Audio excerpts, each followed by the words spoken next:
We are reaching you from Cape Town, South Africa, where the World Economic Forum for Africa is in session. And joining me to give us some perspective on the outlook for investment in Nigeria is Oluseyi Bickersteth.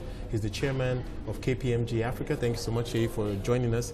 Of course, everyone is talking about Nigeria these days after the elections. Yeah. Of course, it's now the largest economy in Africa. Mm-hmm. But your thoughts about, some of the big decisions that you think the incoming government need to take in terms of continuing to make this a very attractive investment destination. Many people are talking about the oil sector, yes, and some are suggesting, for instance, that the president may have to personally, oversee the reforms in that space. But your thoughts about, the big task ahead for this government? I think,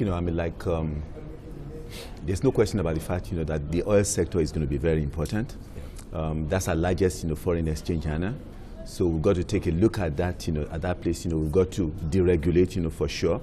We've got to make it much more commercial, than it's been.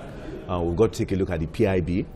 I've always said, that with regard to the PIB, we have to know what the PIB actually contains. There's no reason, saying, go and pass the PIB when you don't know exactly what it contains. Right. And there are big issues, that we need to deal with, with regard to PIB. Governance, for instance, the issue of the dichotomy between policy, between regulations, between actual operations. So that the oil sector is very important. Right. We've got to take a look at the issue of governance, and corruption. Yeah. Government has said that you can't operate if you don't deal with these issues. Right. Those are issues that are extremely important for investments, whether it's domestic or foreign investments, to come and invest in Nigeria. In fact, I've been having discussions with potential investors, at Cape Town, at the World Economic Forum, and the one thing that they say basically is corruption in Nigeria. It's corruption and security. So we've got to deal with those, with those issues.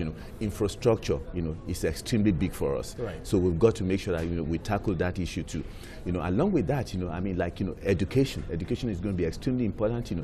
Functional, practical education. That encourages people to be entrepreneurs. Is going to be really very important. Right. We have a litany list. I'm not kidding you, but the issue basically is execution. Yes. We've got to, like they say, just do it. Right.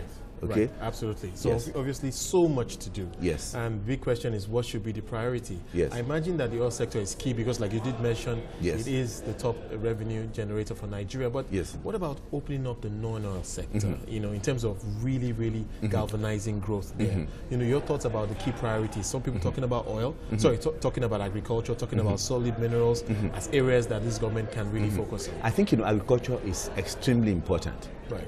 And I think, with agriculture, what we've got to do basically is to say, look, along the value chain, how do we add value? It's no use, saying to yourself, I'm still going to be an exporter of cocoa, I'm still going to be an exporter of cotton. What are you going to add, to that value chain? It's extremely important.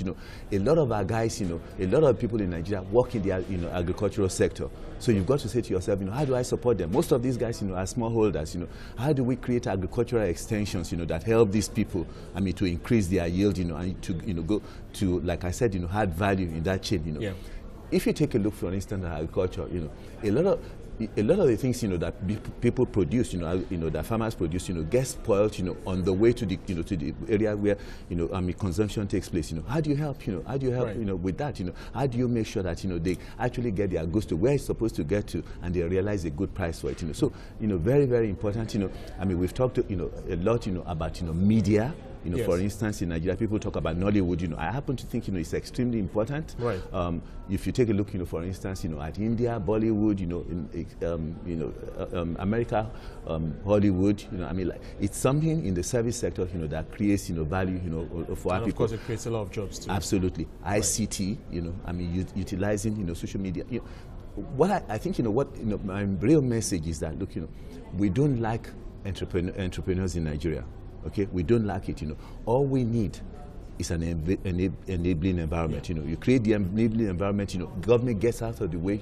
And let people do what they're supposed to do. Right. A big part of that enabling environment would be the institutions. So we're talking about the judiciary. We're talking about things like that, and just removing the red tape that stops business from flowing. Yes. Your thoughts about some of the things that the government can do in terms of improving that process? Well, I think the one thing the judiciary is extremely important. Because if you talk to investors, not only foreign investors but for the domestic investors to, what they talk about is the sanctity of contract. Yeah.